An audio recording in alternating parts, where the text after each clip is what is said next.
بالخصوص آپ کے پاکستانی ہونے کے حوالے سے کوئی مکالمہ ہوا؟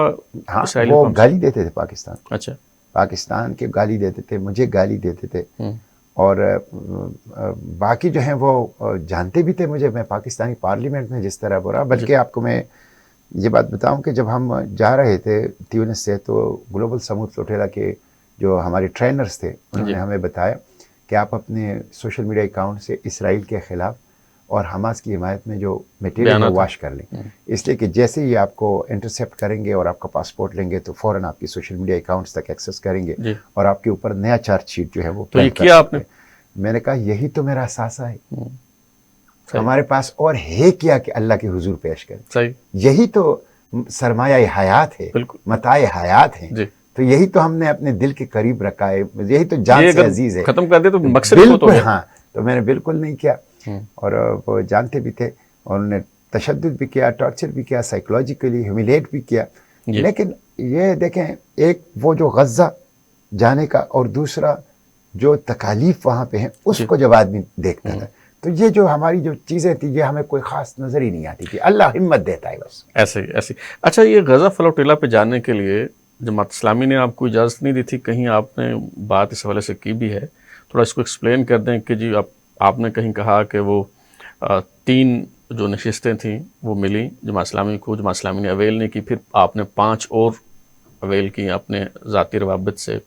جماعت اسلامی نے روکا تھا آپ کو؟ دیکھیں، جماعت کے ساتھ گزشتہ 2-3 سال سے میرے معاملات جو چل رہے تھے، بحیثیت صحافی آپ لوگ اس سے باخبر ہوں گے، اور بہت سی چیزیں اگر آپ کو کسی نے بتائی نہیں ہے تو خود ایک آپ کا ایک مشاہدہ ہوتا ہے، ایک تجربہ ہوتا ہے جس کی وجہ سے آپ فیل کر سکتے ہیں کہ معاملات کس طرح ہیں. تو وہ واضح تھا.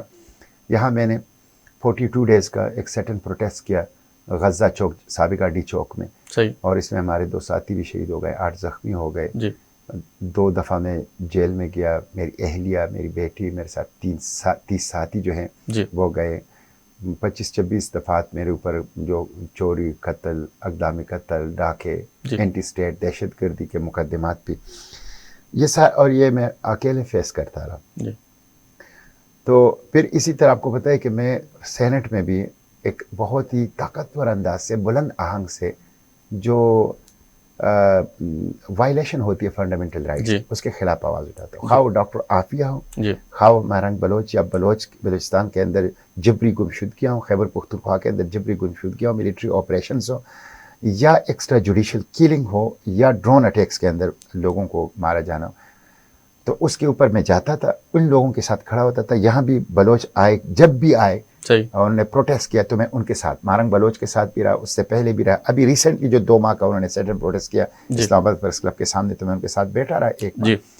تو جماعت یہ سمجھتی ہے کہ ہمارا ایک ڈسپلن ہے اور یہ ڈیسائیڈ ہم کریں گے، اور میں سمجھتا تھا کہ نہیں، آپ کو ایک براڈ فریم ہے اور آلریڈی دستور نے ان چیزوں کی اجازت دی ہے.